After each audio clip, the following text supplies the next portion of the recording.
Saludos queridos hermanos, estamos aquí compartiendo la palabra en este jueves de la cuarta semana de la Pascua, en el que continuamos en este recorrido que nos va guiando la palabra del Señor, la palabra de Dios, y viendo cómo esto puede iluminar nuestras circunstancias. Agradecemos a todos los que se conectan diariamente aquí ahora a nuestro canal de YouTube y también ponen sus comentarios, lo comparten, lo difunden, así que así vamos ayudando no a que conozcan a Padre Jason, porque no me interesa mucho que me conozcan a mí, sino que conozcan a Jesucristo y que conozcan más de la palabra de Dios, porque a veces tenemos un poquito como una laguna, como un vacío en el conocimiento de la palabra, y estas reflexiones no solamente nos ayudan a quizás sacar ideas o frases para la vida, sino también que nos pueden ayudar a ir descubriendo ese misterio insondable de la palabra de Dios. Como me gusta decir,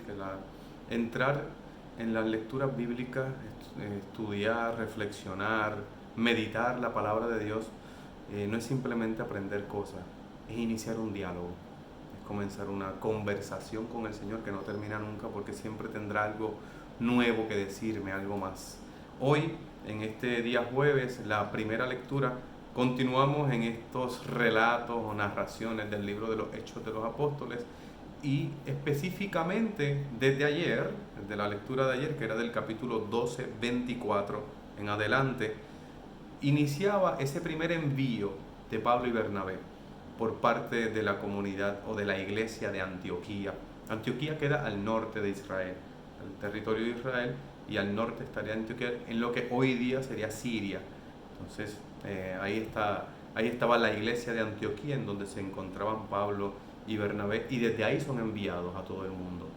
Entonces, en este primer viaje misionero está Pablo y Bernabé y un asistente suyo, uno que les acompañaba, que es Juan Marcos. Según la tradición, ese Juan Marcos sería luego el evangelista Marcos, discípulo del Señor. Entonces ahí tenemos ese primer envío apostólico. Hoy la lectura continúa ese primer viaje misionero de San Pablo, específicamente llegando a estos primeros lugares o primeras ciudades a las que visitó San Pablo. Aquí hay una cosa interesante que aclarar en cuanto a los viajes de San Pablo. Nos encontramos en Hechos de los Apóstoles 13, del 13 al 25. Es la primera lectura de hoy. Y decía que en los viajes de San Pablo, en la misión que realiza San Pablo, nos muestra una característica del cristianismo que es muy importante. El cristianismo no comenzó como un movimiento rural, sino al contrario, como un movimiento urbano de las grandes ciudades. El cristianismo no eran pequeños grupitos que se reunían en estos pequeños pueblitos en donde casi nadie iba. Eso quizás al inicio, cuando Jesús estaba en Galilea. Sin embargo, incluso en Galilea el Señor no se quedó en Nazaret. Son muy pocas las predicaciones y los signos que hizo Jesús en Nazaret, sino que se movió a la ciudad grande de aquel momento, que era Cafarnaúm. Y ahí entonces a Jerusalén, y de Jerusalén a Antioquía, que también era una ciudad grande, a Samaria. Y luego entonces, cuando vemos los viajes de San Pablo, los lugares que va visitando San Pablo eran los lugares donde se congregaba la mayor parte de las personas, donde se hacía el comercio, donde donde vivían las comunidades y demás. Es un movimiento de grandes ciudades, no un movimiento rural. Ya luego, posteriormente, sí se va extendiendo por todos lados, pero inicia ahí. ¿Por qué? Porque la palabra de Dios va allí. La palabra de Dios va donde están las personas. No es simplemente unas ideas sueltas que se tiran al aire y ya, sino que tienen que llegar a la mayor cantidad de personas posible.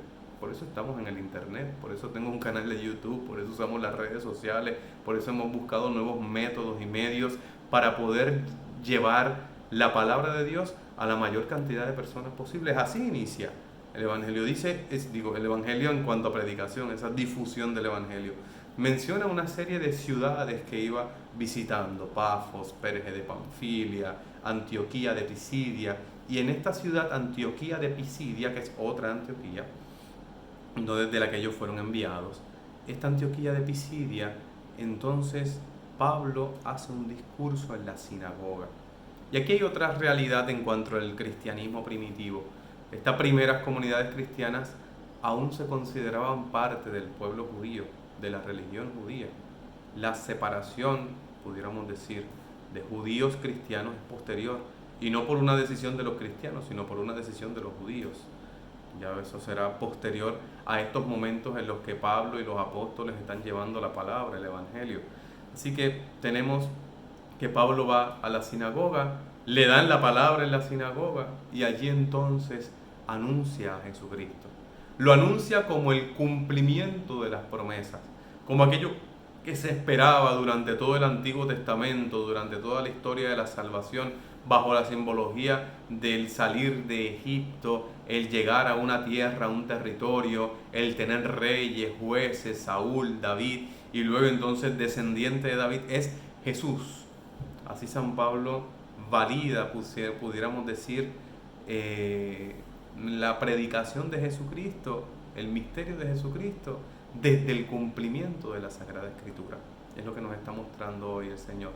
Cómo esta palabra se va difundiendo por todo el mundo, cómo esta palabra llega al corazón de las personas porque ven en Jesucristo aquello que esperábamos, aquello que anhelábamos, aquella misericordia del Señor con nosotros. Por eso el Salmo del día, el Salmo 88, si lo buscas en la Biblia es el 89, es el Salmo que canta las misericordias del Señor por lo que ha hecho con su pueblo, por lo que ha hecho en la historia del pueblo concreta, porque nuestra fe no es una fe de ideas que no tienen una realización histórica, sino todo lo contrario. Nuestra fe es una fe que se fundamenta en eventos reales ocurridos, cosas que yo pude haber visto y experimentado.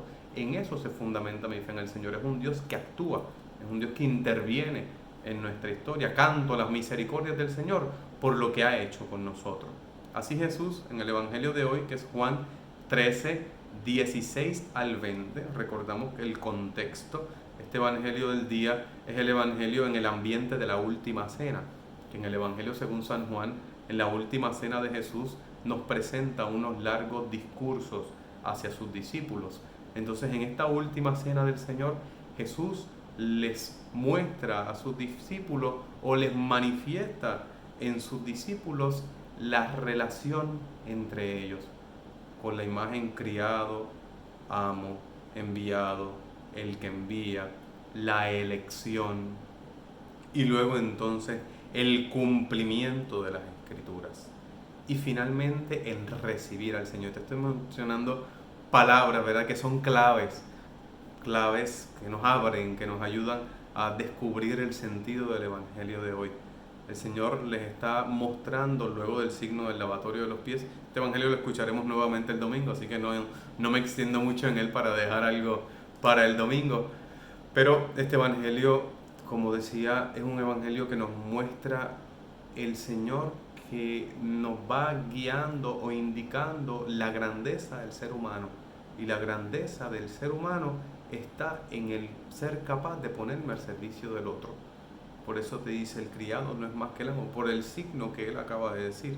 El enviado no es más que el que envía, sino luego viene a manifestar que él les ha elegido precisamente para mostrarles esta nueva sabiduría, este nuevo camino, para poder vivir bien esta vida, pero sobre todo para ganarme la vida eterna, para ganarme el cielo, la salvación. Es lo que nos va mostrando la palabra de hoy. Y finalmente el Señor nos invita a recibirlo, esa unidad que hay entre el Padre, el Hijo y los que creen en el Hijo. Fíjate cómo dice la palabra, el que me recibe a mí, no me recibe a mí, sino el que le ha enviado. Y luego entonces le dirá también a sus discípulos, el que a ustedes les reciba, a mí me recibe. Así que en estos días en los que hemos estado meditando, contemplando la palabra de Dios, que podamos tener esto siempre muy seguro en nosotros, que no nos cansemos de recibir al Señor. Lo estamos recibiendo. Quizás yo sé que muchos sienten la nostalgia y el deseo grande de recibirle sacramentalmente, pero el Señor no deja de buscar nuevos medios, nuevos caminos, nuevos métodos para poder llegar hasta nosotros. Falta que abramos el corazón, la mente, la vida a estas nuevas maneras en las que el Señor se sigue manifestando en nosotros y lo podamos recibir en nuestro corazón. Así que recibámosle y portémosle a los demás como hacía San Pablo. Llevemos al Señor a cada puerta, a cada casa, a cada familia. Comparte este mensaje si te conviene, si te gusta y si quieres que los demás se beneficien de él. Y así nos mantenemos todos siempre compartiendo esta palabra que el Señor nos regala cada día. Que tengan un día muy feliz y Dios mediante nos vemos mañana como siempre compartiendo la palabra.